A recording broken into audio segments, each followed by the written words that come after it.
Welcome back, everyone. Hope you enjoyed our virtual video introduction to Kilishi, especially those who have not been here before to our real COSAC venue. Our first presenter today is Lesley Kipling. I'm not going to repeat the intro I already made by slides. Lesley has presented only one COSAC session before, but she feels like she's presented about 20. She feels a natural and instinctive member of the COSAC team. So I'm absolutely delighted. Lesley can open COSAC Connect number 2. Les, it's over to you. Thank you, David. I will say that I did listen to the introduction, so thank you so much for being so kind to me. I did have to rush off and go get my COSAC t-shirt. You did make me a little bit nervous because I'm hoping that, you know, I managed to get to all of those high bar that you set as part of that introduction, given that it's the first time that, second time I'm doing this, right? Sad though that we can't be there in person, but look forward to, you know, this potentially opening up at some point when perhaps not such strained times that we're living in at the moment. But just to give you guys a background, as David says, my name is Lesley. I'm a Chief Security Advisor here at Microsoft. I don't actually know if we know what that means, so if you find out, do let me know. But essentially, it's really thinking about all of the big problems that we have from a societal perspective, and AI, of course, is one of them. I have a background in geology and analytical chemistry before I moved to the UK and then started doing cyber and incident response in anger. Somebody asked me what my superpower the other day was, and I said, I think it's an artifact of doing the research science. Potentially, I become this almost instant expert. You know, ask me a question, give me half an hour, and I'll go off and find out as much as I can about it, and then come back and tell everybody like I know what I'm talking about. So I know we have a session later on today about potentially the impact that we think of maybe from an imposter syndrome perspective.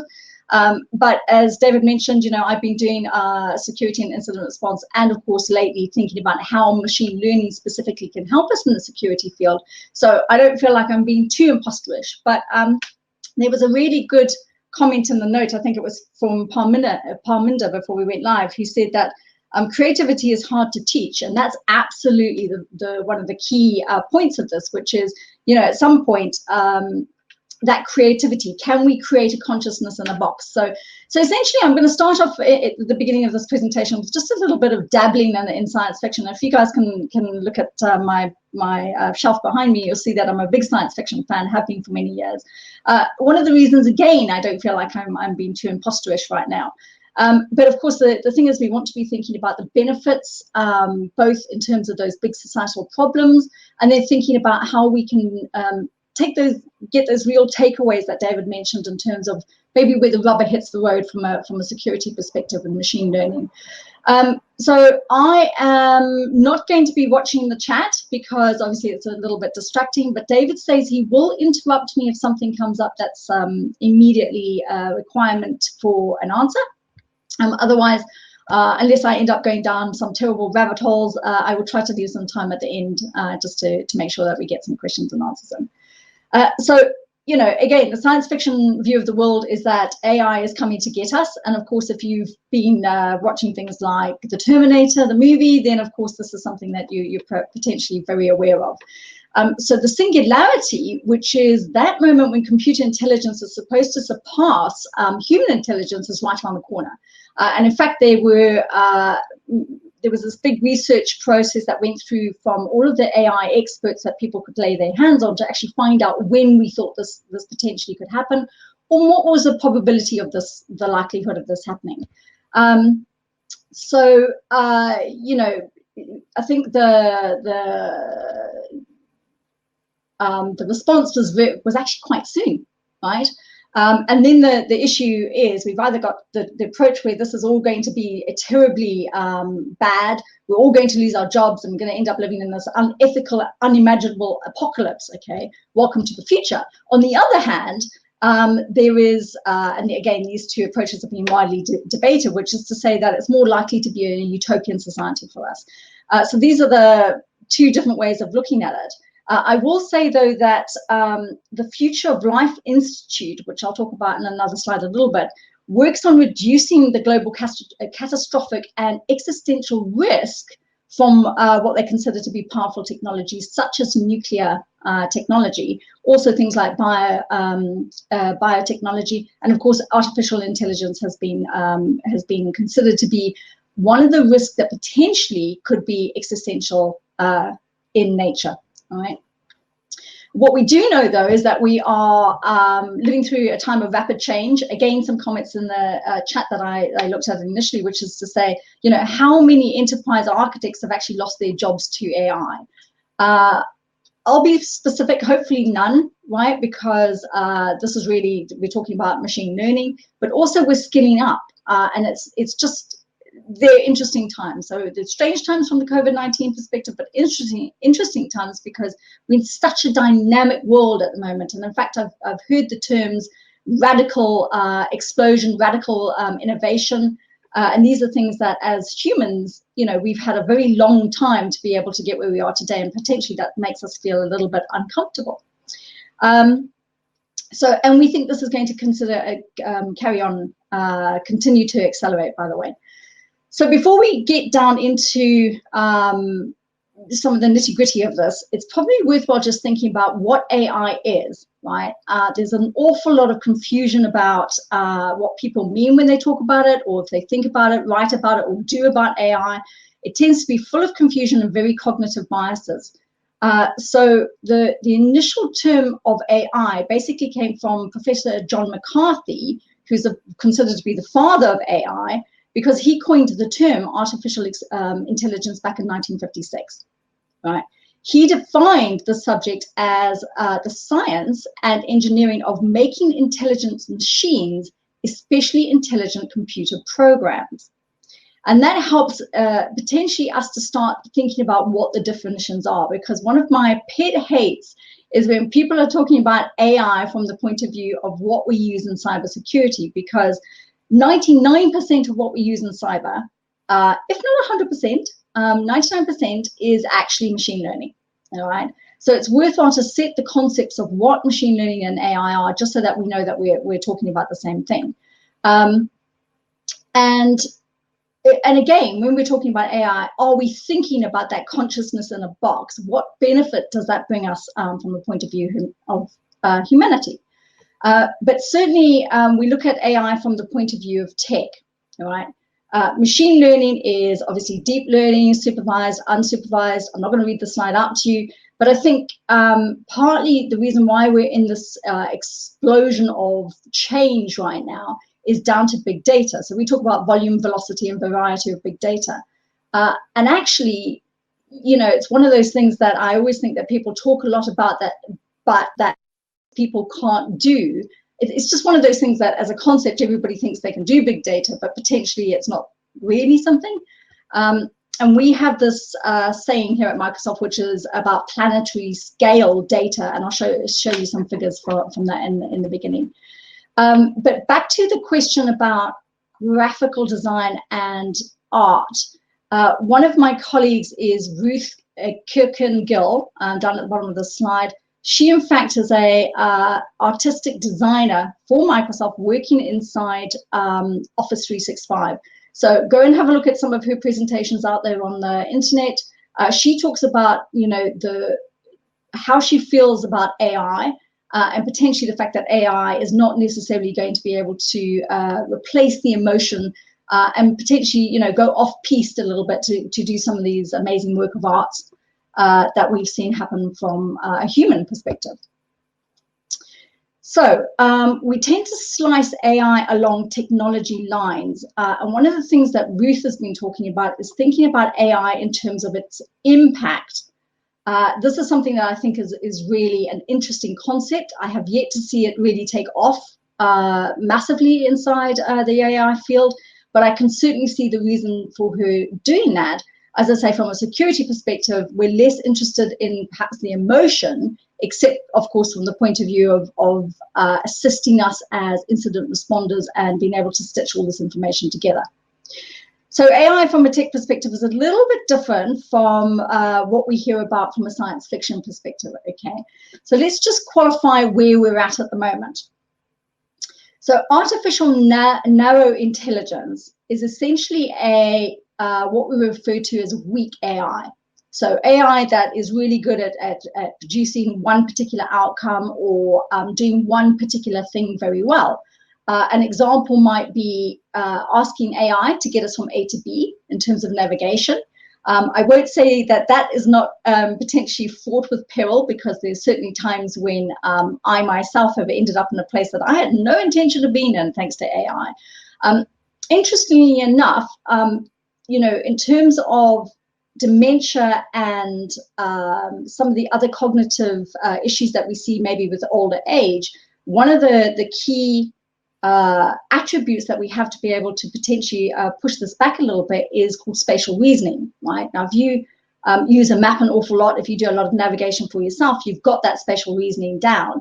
By offloading this to AI, potentially we stop thinking about, where we're trying to get to and how we're going to get there. Maps are no longer required, for example. Sometimes this is a good thing, especially when, you and your husband end up having fights about whether you need to turn right here or go straight. But essentially, ANI is, again, that weak intelligence, that's something that can do only one specific thing for. And an example would be when Deep Blue defeated the chess grandmaster for Kasparov in 1997. Okay, the impact of that was very much about it's going to be the end of chess. Now, what happened after that, I think, is actually a very interesting model for how it is that we work together, because we found that those people who could work well with AI, so these were chess players who weren't necessarily grandmasters, but who potentially could do that working with AI very well. So that interaction between a human player and an AI player, in fact, ended up in a position where those center teams, that amalgamation, were doing a better job together than each of them did individually. So if they teamed up and worked together in a very closely collaborative way, they ended up in a position where they were taking the stakes for that. So I think the center teams are a key breakthrough, if you like, in terms of how it is that potentially we work together with AI in the future. Next up, though, we have artificial general intelligence. Okay, AGI is, I think, a more interesting concept, and of course, this is where we're trying to get to, as opposed to where we are today. Nick Bostrom, he's a philosopher. Easy for me to say that word. He's a leading AI thinker. He basically says that intellect is much smarter than the best human brains in practically every field. So thinking about scientific creativity, general wisdom, and potentially even social skills, right? And there is a gentleman out there called Dr. Lance Elliott, who's the chief AI scientist at Techbrium Incorporated. And he basically was talking about level 5 driverless cars, which, if you guys follow Tesla, they've said that last year, towards the end of this year, we will have level 5 self-driverless cars. Now, he debates this. I tend to agree with him a little bit. I would like to see, I'd like to see the technology proven before I ever get in one, because I think it could be fairly scary. Because essentially, what he's saying is, if this is a self-driverless car, if it were AGI, so artificial general intelligence, where it's gotten to the point where now it's a human level consciousness or human level intellect, then the key result of that is not, okay, I'm about to have an accident or something's wrong, you pull over and you wait, right? What we're trying to get to with level 5 is essentially a self-driverless car that does what a intelligent, trained to drive human being would specifically do in any given circumstance. And I think when we get to that perspective, then we're in a position where AGI potentially is something that becomes real. However, we get to AGI, and this is now intelligence or artificial intelligence that's as smart as an average human, okay? And these thinking machines start creating their brothers and sisters. We end up in a position where the tinkering that these machines potentially can do to each other happens much quicker because of the processing power of what it is that they will be doing. So, for example, we've gotten to now, I think, the end of Moore's law, which basically says we can get an amount of transistors on a board, and that's going to double every 2 months. Well, with the advent of quantum computing, the amount of the speed of the neurons, if you like, versus the transistors, I think the transistors pass signals something about 4 million times more quickly than humans do. So a much more speedy approach to being able to take these big problems and put them together, right? And essentially, if they are now creating their own machines off the back of this, then we end up in a place where this tinkering happens super quickly, and we end up with something called the intelligence explosion, otherwise known as the technological singularity, or the AI singularity, which is to say, singularity of that part where now the artificial intelligence reaches super intelligence, right? So now we've gone beyond AGI, just the normal, now into super intelligence, which is the collective, more intelligence than the whole of humanity, if you like, to put together. And there's, as I said, the debate between what's going to happen after that is fairly fierce in this arena. We have people like Elon Musk, for example, saying this is not going to happen. Dr. Stephen Hawking, who said, actually, this is really scary stuff, because eventually we end up in a position where it's the end of humanity as we know it. And then a bunch of other people who are very convinced that this is utopian, because essentially with the accumulation of the ASI, we also have things like biotechnology and nanotechnology, which would help fuel the ability for humans to extend their lifespans fairly dramatically, right? Now, you'll notice there that it says 90% probability by the year 2075. That makes me 90, so I'm hoping that I live long enough to see, the utopian side of this rather than the bad things happening. But it does mean that instead of worrying about how we, need to use AI now, or the capability of AI and what it's trying to achieve, we really just need to put a little bit of a halt in our speed of trying to acquire this as a technology, and think about what we need to embed into the technology to make it safe going forward. So to encapsulate all of that, basically we talk about weak AI being ANI, which is currently where we're at the moment, and we're trying to get to general or strong ANI, which we then beyond the AGI capability potentially into ASI. Right. I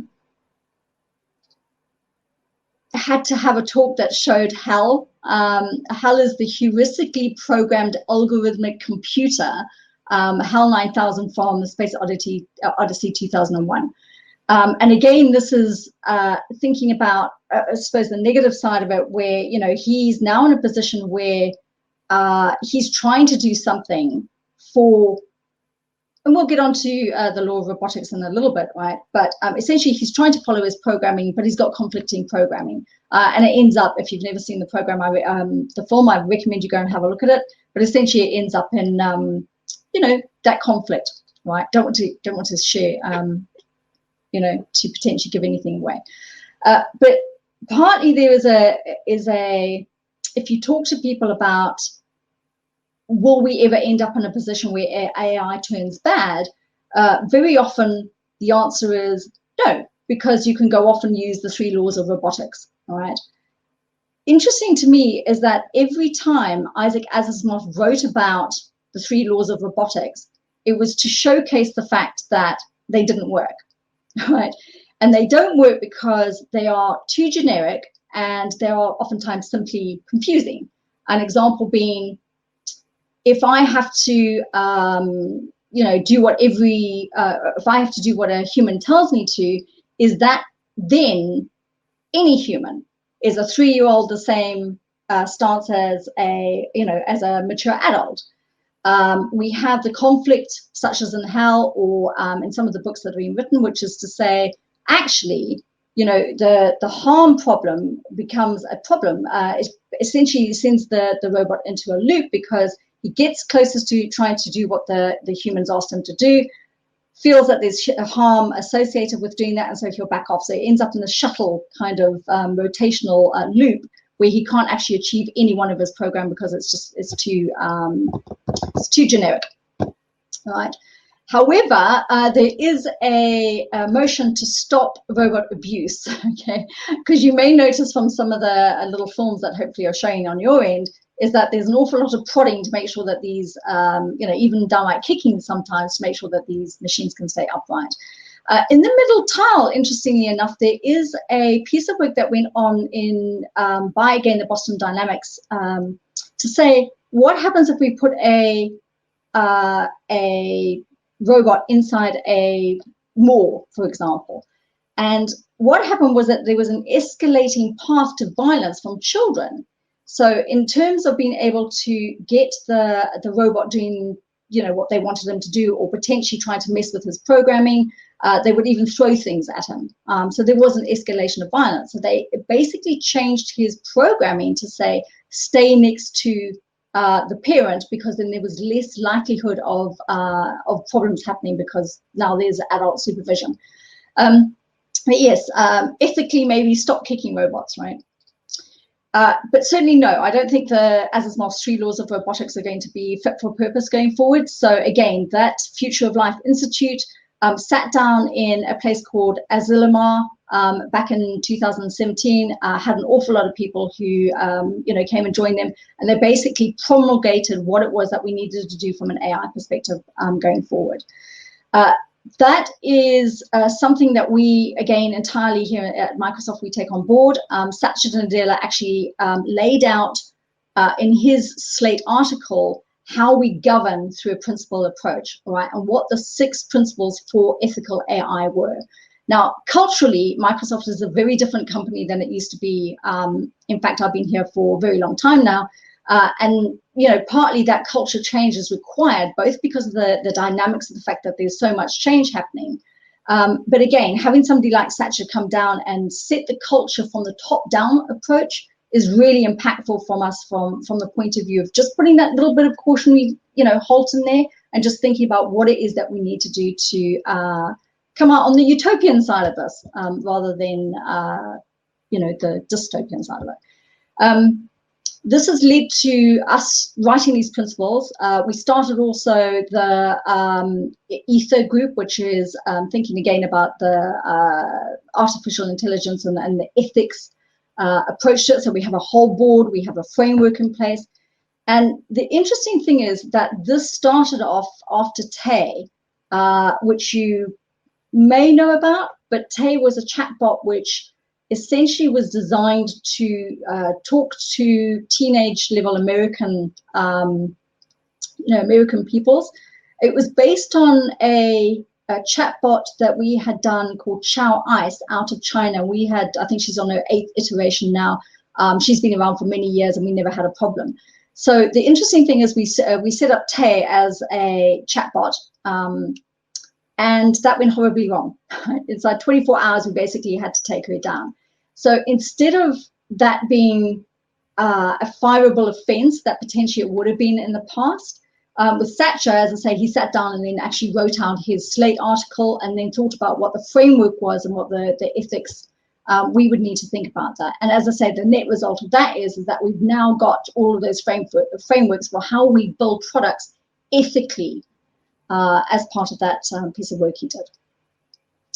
So the implications of automation for people, obviously worry everybody. So it's not just Microsoft who's been involved in this. There's partnerships on AI out there. So some of the big minds in the world are thinking about it. But again, thinking about some of the problems that we have seen, and now maybe starting to work into the way of machine learning. But these are some of the key problems that we've seen happening with AI, all right? And cognitively, some of the reply suggestions or maybe the autocomplete suggestions would not be something that as humans we would ever go there, all right? So again, we've got to be thinking about the design, the data, the model, and the application and how they work together. So what should the AI application do? Where does the data come from? Are there any bias? Is there any ethical considerations of using that data? Is the algorithm explicable? And can we transparently undo some of the operations that maybe that algorithm made these decisions for doing. Is the application at the end of it and the system, is it secure, is it fair, and is it just? Or are there any societal considerations from the use of application and data that we should be using? So it's important to think about the humans behind this, and certainly one of the key topics of this, rather than, firing people, what we want to be thinking of is AI and machine learning amplifying human intelligence. And when we get on to talking about this from the point of view of security, it's worthwhile bearing in mind that, you get a gut feel from some of the stuff. Well, you can't program gut feel, all right? You can't program creativity into AI. At least we can't at the moment. And I'm not sure that even if we got to AGI that we'd ever be in that position. But anyway, so again, thinking about some of the distorted views of what AI has, even people thinking that AI is neutral, when of course it isn't. AI is going to be as biased as the human that's programming it, right?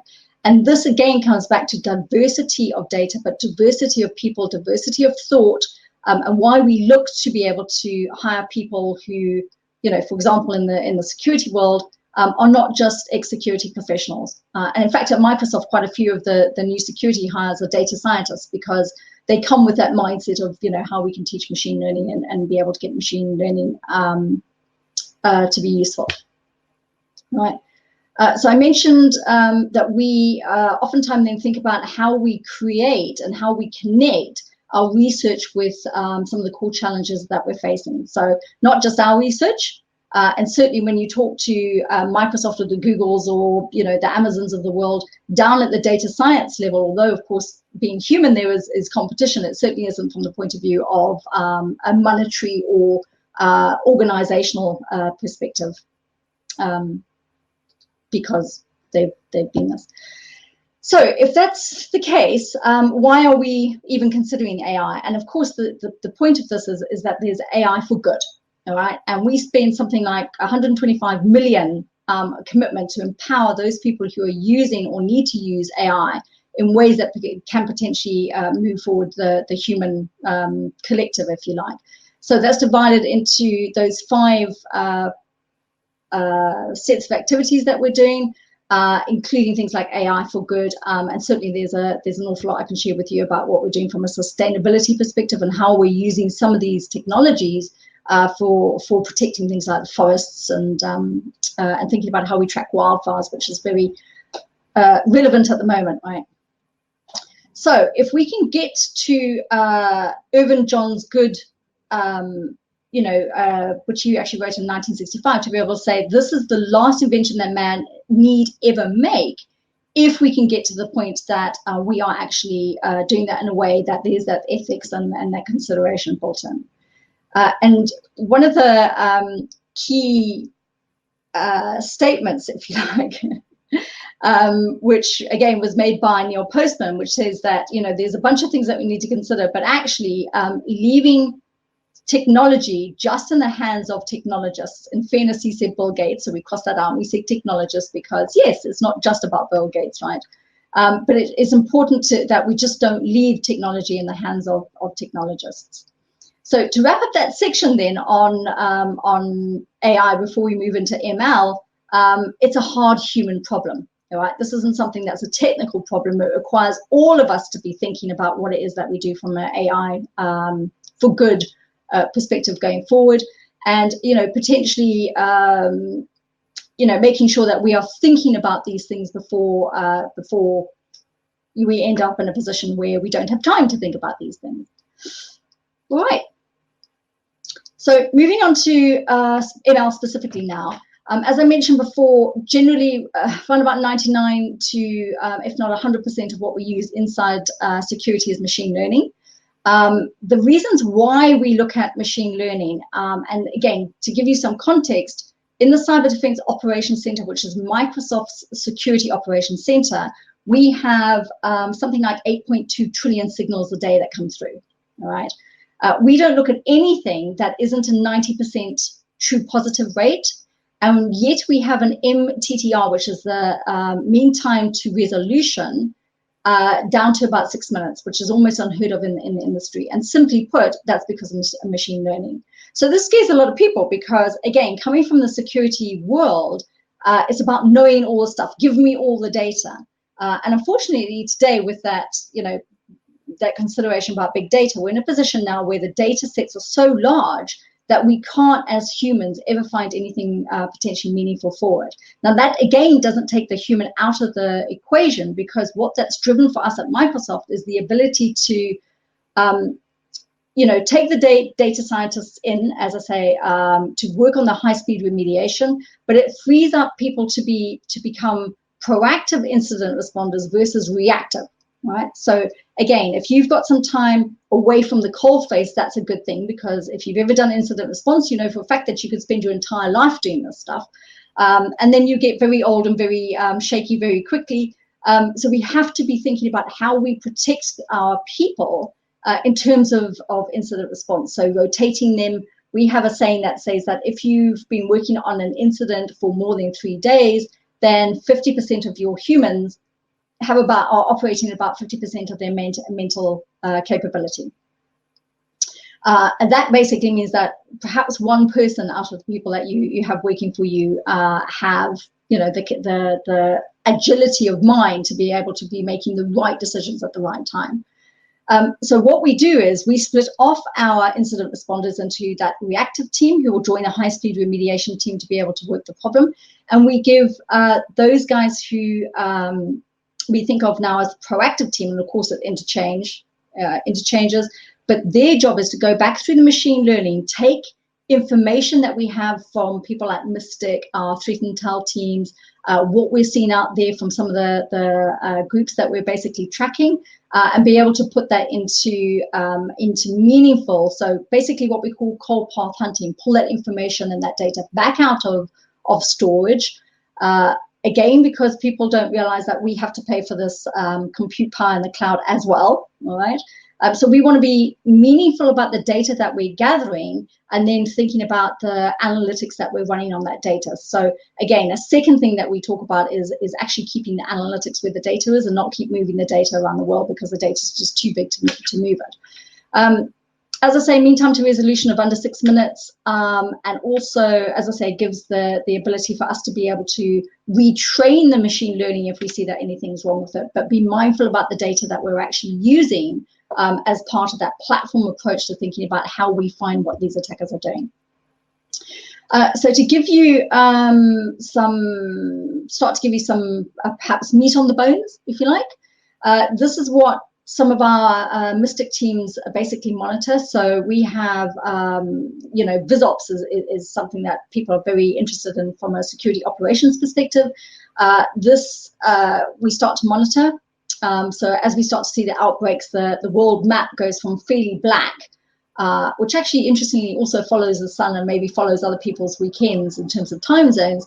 But we'll start to see how these encounter raids, which is a machine, was a machine attempted to be infected, doesn't necessarily mean to say their machine was infected.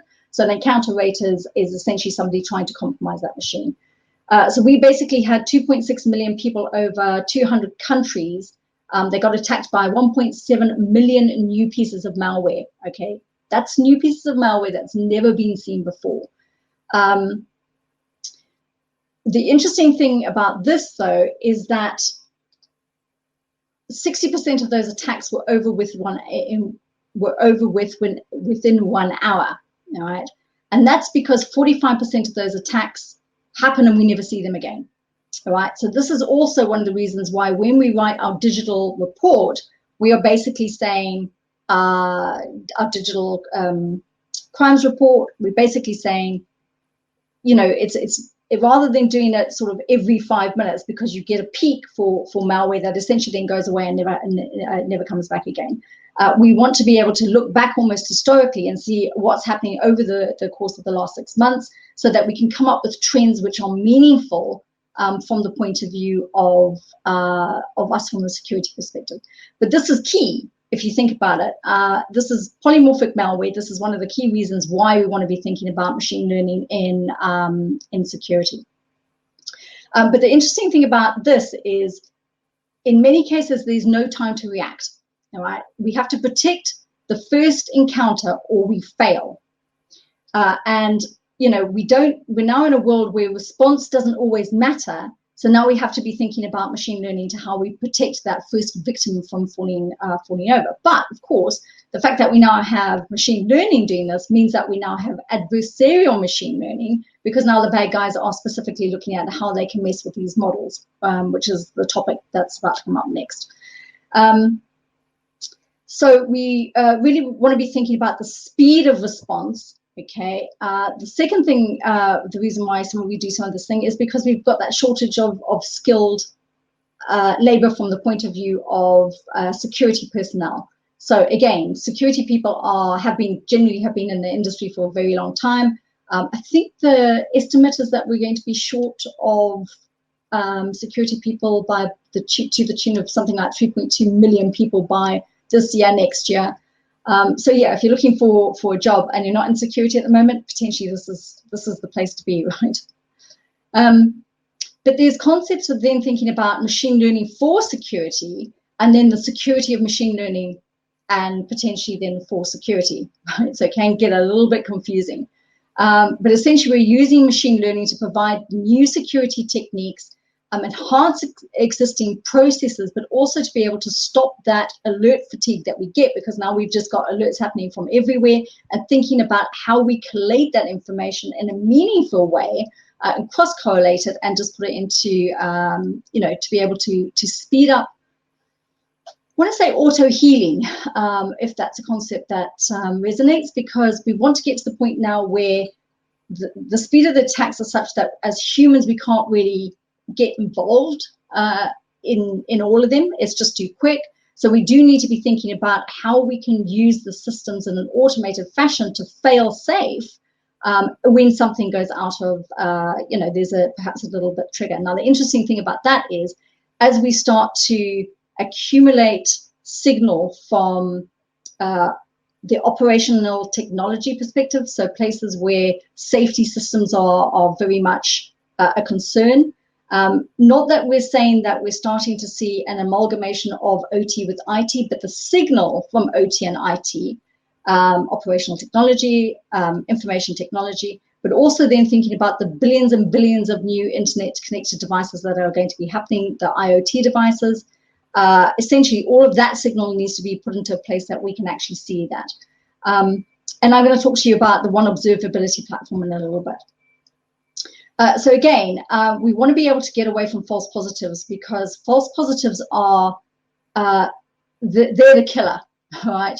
And you can't get away from false positives if you're using something, again, that we see people fall to, which is this brittle rule technique. As an incident responder, I'm very used to potentially looking at specific indicators of compromise to say, actually, this pattern together means this, all right? And because I've got that experience, I generally try to take that experience with me wherever I go, whatever tools I'm using. And that ends up in this little rule trap where we have the rules that are static, the environment underneath it has changed, and the rules have not. And then we end up with these false positives, which potentially can, they just drown security operation systems. So again, using machine learning allows us to be able to retrain the data, to be able to change fluidly based on what the attackers are doing, which I think is key to this conversation. So two things to think about here. One is unsupervised machine learning. That helps us get rid of human bias. The other key aspect of that is, instead of worrying about indicators of compromise, which I used as a term just now, we want to be thinking about anomaly detection, or the behavioral indicators of compromise. So the mechanism to be able to say, stitch all those little signals together and be able to say, actually, that is anomalous. There are reasons why this is now going to send an alert, because that specific area didn't, has not happened before, right? For the supervised machine learning at scale, what we can do is spend an awful lot of time saving ourselves time, if you like, with the fact that we can do something like 4,500 other malicious samples from the point of view of taking one sample and being able to deconstruct that and work out what the similarity is of files that are closer to that from the point of view of almost like a familiarity perspective. So let's really think about how close this is and the positivity that this is potentially related to that. Because again, one of the things that we've seen attackers do is essentially mess with the algorithms that make the determination that this is a true positive versus a false positive. An example being not so long ago, I think about 3 years ago, attackers basically took Word documents that were perfectly fine, perfectly legitimate Word documents, and they adjusted the heading information or string information inside the Word documents to contain what they knew to be malicious samples, and then they just flooded the market with them. And everybody, whose client was basically, or antivirus client was looking at those specific things, basically generated an awful lot of false positives. Again, something that impacted the industry a lot. So we want to take that algorithm and cluster them together so that we've got similar clusters, and by using that in a heuristic way, be able to say, yes, that's a bad thing or that's a good thing. All right. This has been, by the way, proven in real life, if you like, because there are some really large campaigns that nobody's ever heard of, because the machine learning basically made the determination that this was bad and blocked it from happening. So those big WannaCry, not picture examples that we can point to from the point of view of when things go wrong and bad, those potentially were blocked. Further of those were blocked just from the machine learning doing what the machine learning was supposed to be doing. So that's a good thing. When we think about how we stitch this together, as I said, we want to be able to think about anomaly detection and that behavioral analytics, obviously based on threat intelligence. So we have something that we call fusion, right? And in fact, the Cyber Defense Operations Center, we call a fusion center for all of the different teams at Microsoft who do some work on this, including, by the way, some of our machine learning guys, who are very focused on adversarial machine learning and doing the pen testing to make sure that those machine learning models are not falling to the same sort of problems that we've just spoken about. But if we can take all of this information and stitch it together, then, as I say, it makes us much quicker as investigators to be able to find out what's happening. So we took a concept internally where, for example, our Security Operations Center was just dying under the load of impossible travel. So, can I log on from the UK and then suddenly I fly out to China? Could I be logging on from the two different places at the same time? We do some checking to make sure, how long a plane flight would take, things like that. But essentially, we were getting something like 280 million alerts on a daily basis to be able to say that there was suspicious activity happening. And that was just because we were using VPNs back in the day that went through different VPN gateways.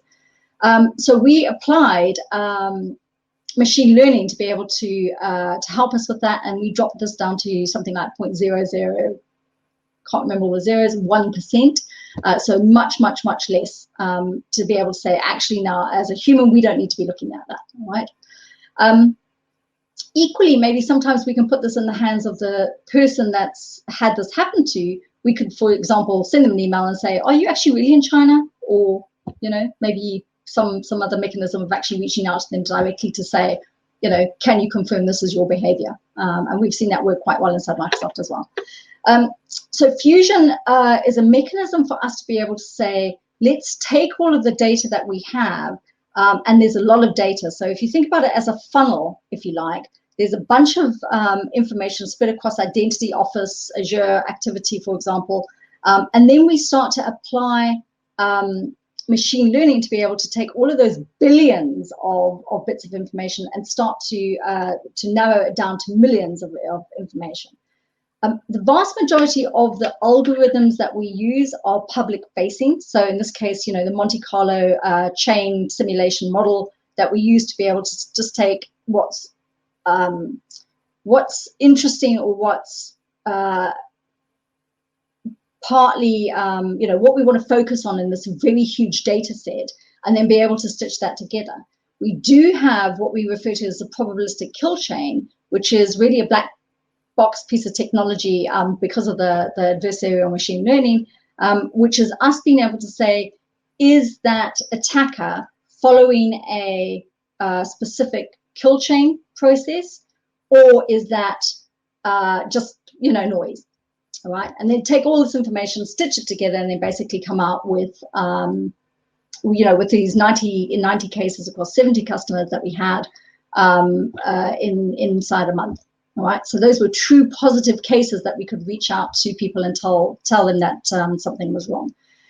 In a few of those cases, in fact, we ended up sending out nation states notifications, which is we've seen nation states as actors doing something, and so here, thereby, we're letting you know that this is something that you potentially do. So, as a case study, Fusion worked with us. We had no previous mechanism to be able to do any of that cross-stitching. It was all done by manually using, again, a third-party SIEM that we had inside our Cyber Defense Operations Center. So we could prove that this, in fact, worked as an experiment, as a thought experiment, if you like, a thought process. But in order for us to stop, you know, to use the tools now, so the process obviously is important. We've spoken about the data, we've spoken about the people that are behind it from the point of view of the designers, the ethical considerations that we have about whether we should or whether we shouldn't. We also obviously come up with a set of tools because we are Microsoft, so we're a technology company.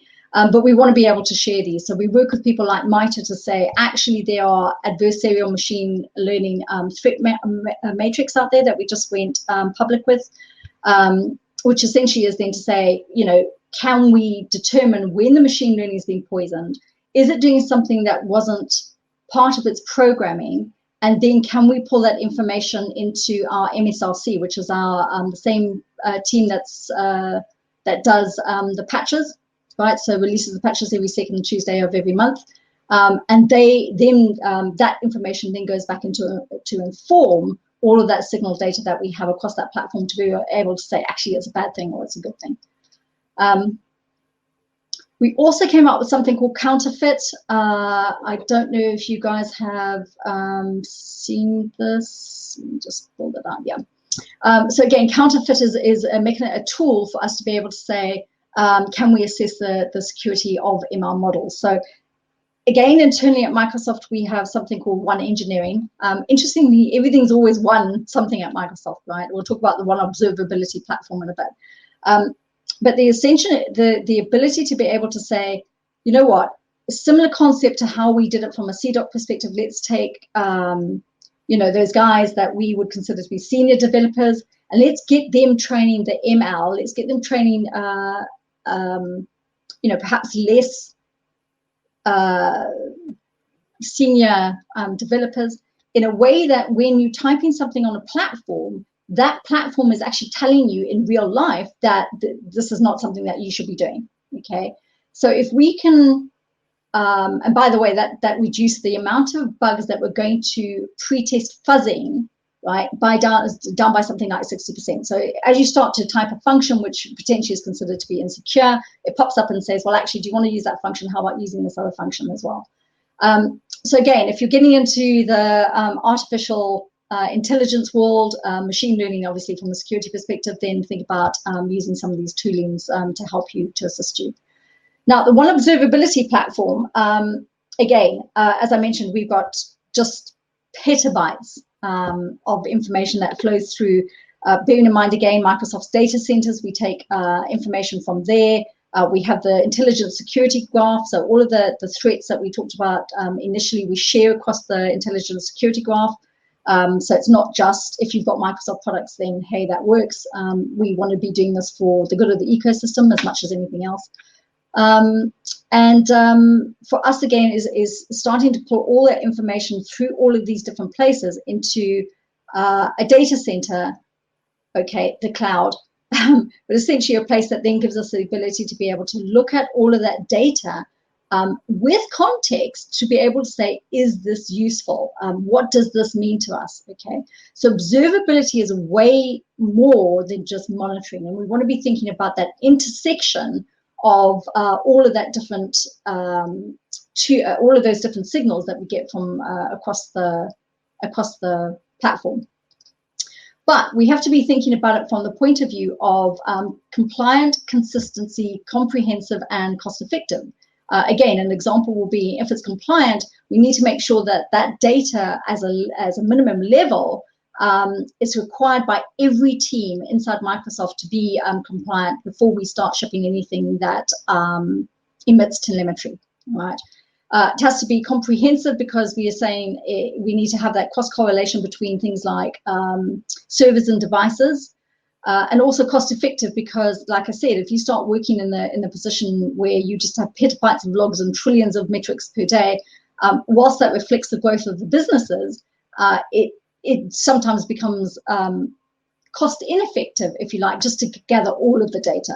And that's back to, I know Sean, when she's around, she talks about data gravity. That's again thinking about keeping the analytics where the data is and not necessarily moving the analytics off to something else. So I'm just going to build this out because I see we're about to, I'm running short on time.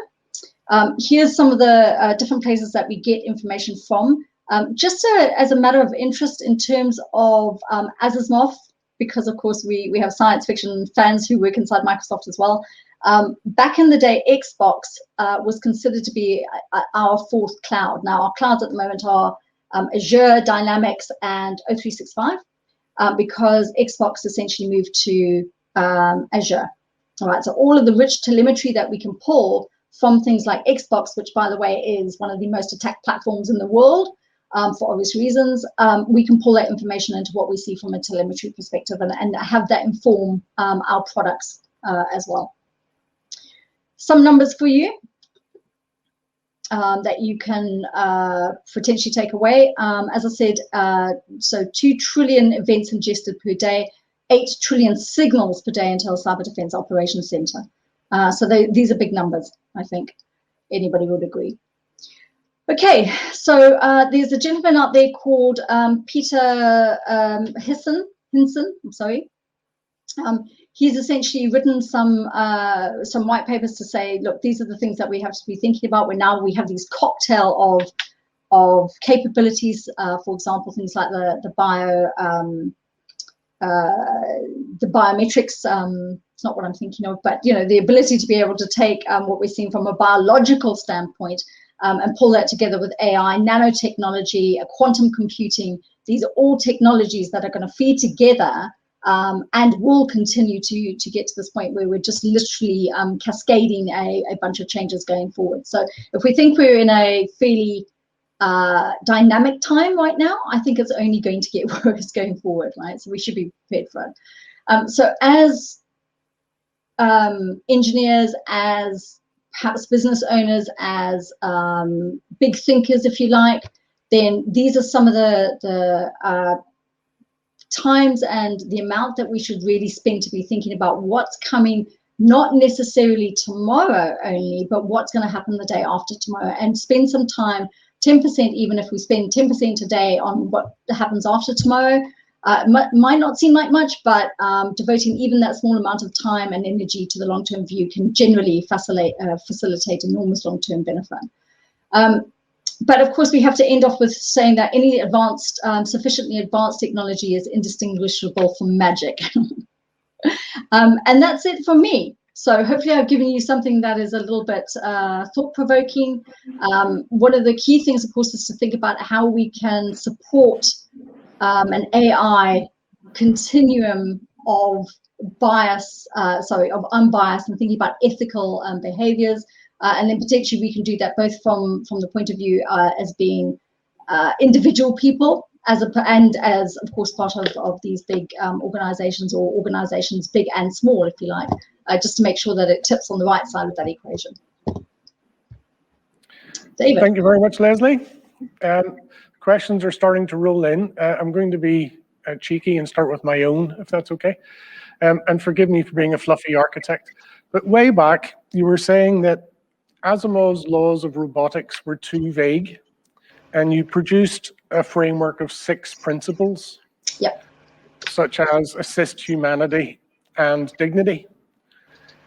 But in themselves, those are risk conflicted because they are not contextualized. So I could say, well, dignity is allowing me to practice my religious beliefs and culture in peace, and assist humanity could be, I interpret that his culture is bad for the world, so I'm going to assist humanity by destroying it. How do you resolve the conflicts and non-contextualization of those principles? I love the tough questions. Fortunately for me, they're bigger brains than me thinking about some of the stuff, David. But I agree. If you speak to the Facebooks of the world, and this really comes down to what is freedom of speech? Is it that we allow freedom of speech no matter what? Are there some societal norms that we should be, because after all, that's what a society is, isn't it? Is the ability to be able to say those laws. That societal grouping of people, right? In order for us to get together and play nicely in the same sandbox, we need a set of laws to be able to do that. So this is essentially what we're trying to do with these principles for ethical AI as well, is to put that sandbox there to be able to say, let's try and make sure that it's as unbiased as possible. So instead of teaching or training these methodologies on, if you're, for example, facial recognition capabilities, if we're white, then that's fine. The facial recognition works very well. Whereas if we're, of other race, colors, creeds, what have you, potentially, the facial recognition doesn't work quite so well. So I think it's a start. I think, of course, this is going to be an ongoing focus for most people. I think some of these, as I said, all of there's organizations that are getting together. This is key or central to the topic is how we do this. So to your point, these are the principles. What components do we put underneath for them to really be there? And we have, again, a bunch of stuff at Microsoft, which is that framework, thinking about, almost like a training mechanism for humans to be able to say, this is what you need to be doing if you're building machine learning algorithms or AI. Short answer, thank you very much, Lesley. I don't know. Okay. Well, I don't think anyone does, but thank you for attempting. We have a queue of 4 questions and about 4 minutes to do them in. So Gareth Waters raised the first question. He's got a no stage. For background, Gareth is head of cyber strategy, global head of cyber strategy for a technology company based in Melbourne. He says, hi, Lesley, loved the presentation. Have we or Microsoft thought about what challenges we may face if someone weaponizes AI beyond the capabilities of others and uses it for complete or mass cyber attack, device takeover, etc.? Is there a kill switch to protect? Has Microsoft been threat modeled that? And what are the challenges in this particular space that you see? Wow. So yes, we've already seen people starting to weaponize machine learning, right? So adversarial machine learning, not just the capability of being able to poison it, but actually to be able to use machine learning from the point of view of adversary takeovers. So this is why the speed of the attacks we're seeing decrease very quickly. I want to say it's one of the reasons why, at Microsoft, we were very reluctant to do attribution for attacks. Again, as a global company, we have to be very careful to make certain that those attacks are something that we can, with a high degree of confidence, say came from Russia or came from the US or, whomever. And partly not just knee-jerk reaction on the fact that there might be a piece of code inside there which suggests that it's from a specific country, right? So we do an awful lot of, I want to say stalking, but that's not quite right. Tracking that would of be these exactly attackers. the wrong word, would it not? Tracking of these attackers to see what they're up to, okay? But one of the reasons we started doing attribution was because we can then use political and legal instruments to potentially try and stop this from happening. So you may have heard of the Digital Geneva Convention that Brad Smith has promulgated again. And that gives us the ability to talk at a very high level, country to country, to say, these are the things you shouldn't be doing. You shouldn't be attacking critical national infrastructure, for example, safety devices, because, concerningly, we're seeing these people go after safety devices. And that's, potentially has catastrophic implications for the whole of humanity, for example, when it's a nuclear power station, which in this particular case it was.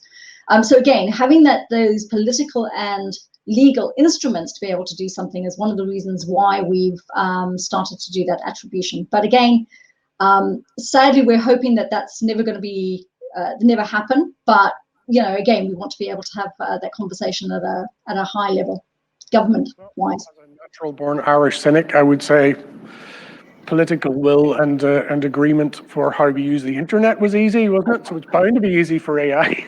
Anyway, for Mary Dunphy, another COSAC regular, of course.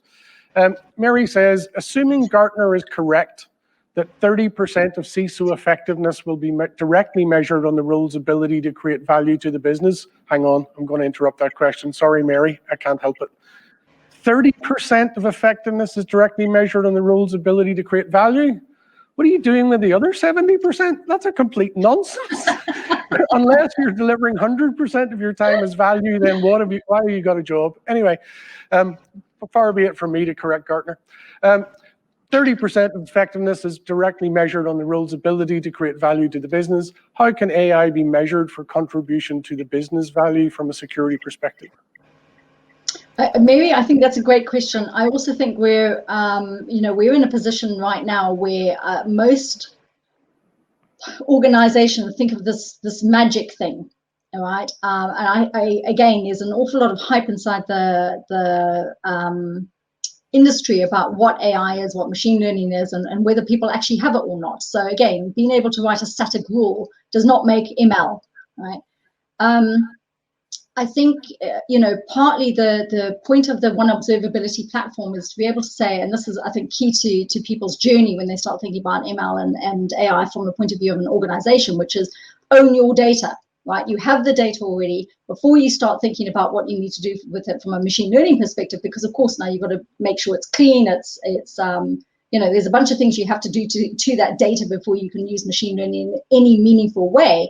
But that doesn't mean to say that you can't get analytics out of the data that you already have. So I think there's a process there of us being able to get to the point where we can actively start using it. To your point of how do we measure it? That's such an interesting question. And if you've got the answer, let me know, because partly we can tell from how quickly people are moving, this disruptiveness in the industry, and that's impacting. I'll give you an example. Maturity from a risk perspective, right? We're now I talked about radical, explosion of data and innovation and what have you. Well, how do we measure based on what we've been doing over the last 20 years? Because we're not that anymore. We're something completely different. So I do think it's key for us to be thinking about how we do the traceability and the trackability of the machine learning and AI. And it's almost like we have to have analytics for AI that gives us analytics. Yeah, I get that completely. How do we measure the CISO's effectiveness to begin with before we do AI substitution of that? Okay, we're a couple of minutes over, but we'll run on standard COSAC time for another minute since the floodgates have opened. Actually, I'm going to jump to Ben Meyer's question because Gareth already had one. Hi, Lesley. You talked about two viewpoints on ML, used for good and used for bad. Isn't there also a risk from ML or in general AI that although being used for the good, it turns out bad, for example, by making a bad decision or being influenced? I guess that is why we need the transparency principle so we can control or audit what the AI decision paths are. But as you also said, ML is considered a black box, like an incident response. So how do you see that risk? So black boxes are never something that, back to the principle of it needs to be something transparent. We need to understand why the AI made, or ML, why the algorithm made that decision, all right? Partly because we need to be able to undo that decision if we find that decision making was bad or flawed for some reason or what have you. The black box component, so like I said, the vast majority of the algorithms that we use are public-facing algorithms, all right? And that's good because we get academic review of these algorithms. There's nothing that we're trying to hide.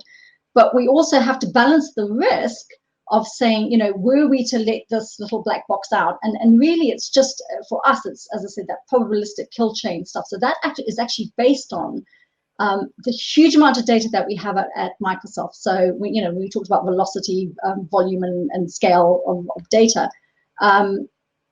It's about the diversity of data that we get coming in. Allows us to make the determination whether that's something that's good or bad. So it's not just internally at Microsoft, by the way. I should rephrase that. It's also as part of that intelligent security graph. So what we're seeing happening around the world, and that informs the algorithms. And as I say, in that case, specifically with the black box capability, we pen test the heck out of it. Right? And we have 7 pen testing teams at Microsoft, right? And we throw this stuff under the bus, right? We really want to try and break it as much as we possibly can, just to give ourselves, again, there's no silver bullets, right? We can't say that this is never going to happen, but we want a high degree of confidence that that it's not going to happen, that we've thought about some of this stuff first. Okay. Again, we are over, but let's take one final question from Todd. Glad you joined us at this time in the morning, Todd. At what point will we move to where AI is generally accepted by CISOs versus seeing the tech as a sales pitch without substance? Yeah, great question. And honestly, I mean, this is something that I find all the time, because if I'm talking to an organization and they go, yes, but we've heard so-and-so talking about this, and, oh, they have email that does this, and I'm going, actually, that's just a rule. But partly it's about being able to explain ML in a way that resonates to the organization. So what benefits are you getting to do it? The fact that you can actually even mention Monte Carlo simulations and stuff like that, being able to put in front of them the actual data scientists who are making this stuff, I think is key to that conversation, because this, I mean, certainly, yeah, I wanted to, I'm not going to be rude, but certainly there are people out there who potentially use the term ML, and that's not what it means. So we do have to be a little bit careful of smoke and mirrors, and that's certainly one of the concerns that the CISOs I speak to have. So it's a great question. Thank you. Thank you very much indeed, Lesley. Really appreciate it, and for all of your efforts in opening COSAC Connect 2. Hopefully we'll see you again very soon. Thank you, Gareth, also for your second question. Oh, Andy's just dragged himself on stage. I didn't see the queue. Is Andy on live stage? He is. Andy, actually, Les has a question for you before you get to retaliate. Because I believe that Lesley won the prize of a private tour of the National Museum of Computing from you and has not yet been able to obtain it. So she wants to know, can she still have it? Of course you can. And remember, it's not just for you. You are going to bring somebody else with you. Thank you, Andy. It's because David asked me if I'd managed to get to do that yet, and I said no, it's still high on my list, but unfortunately we ended up going through lockdown almost immediately afterwards. So no, you're on. We're doing it this year. Fab. Cool, thank you. Can I ask Professor Clark, you have a question? I do, and it's weird to be on stage because I just wasn't able to see the questions, and my question didn't go through. I've got a lot of questions, but I'll be really quick. I'm just interested in bias in the machine learning. You were talking about how people within the SOC see the output of all of that work, the machine learning and the analytics at the end, and that filters down to, say, 90 incidents over 70 clients. I'm interested in to what extent the analytics actually explains why it came to the answer it came to as to why this is important. Because I'm interested in potential bias. I'm naturally interested in how I would break such a thing. So I'm interested in adversarially influencing the machine learning.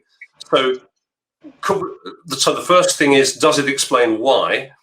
And if not, could you think that we'd find ourselves in a situation where in a future, the day after tomorrow, we just don't know why we're getting the results we're getting, and it's virtually impossible for us to unpick them?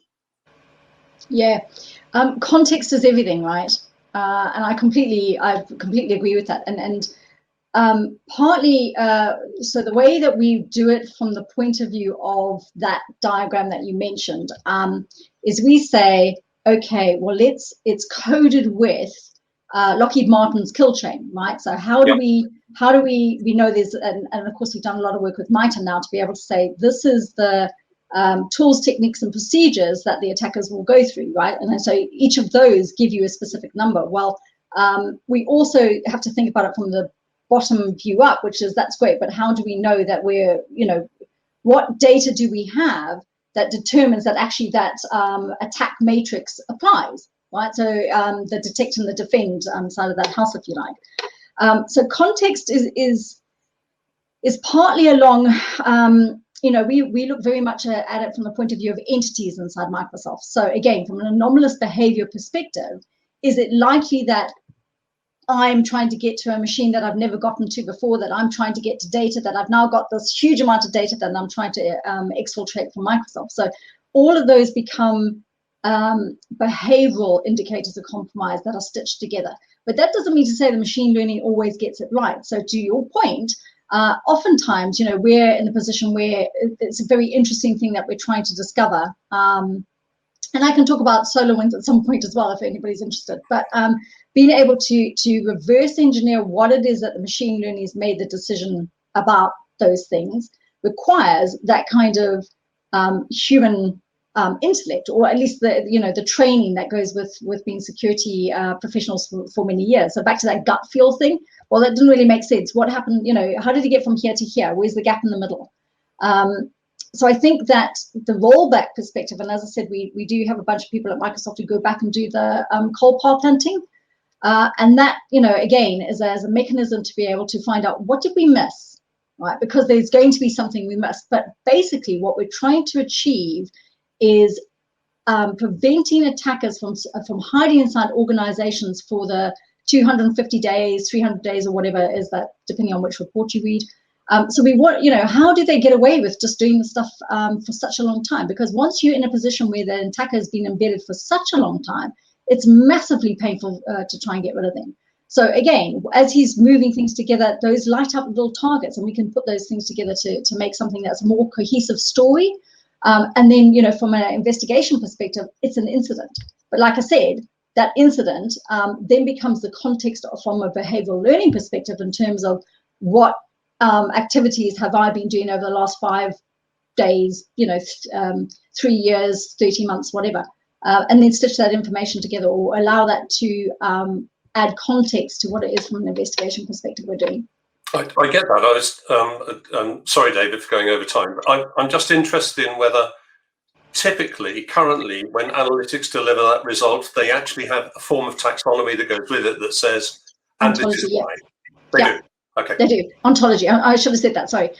So yeah, but also bear in mind we do a lot of visuals, visual graphs and that sort of thing, because that just makes it easier for us to tell the story really quickly. Yeah. And then go back and then we affirm the graph, if you like. Okay. Yeah, that's helpful. Thank you. Thanks, David. Thanks, David. Sorry that your questions didn't come up on the list for some reason, and thank you very much, Lesley, for dealing with those difficult questions.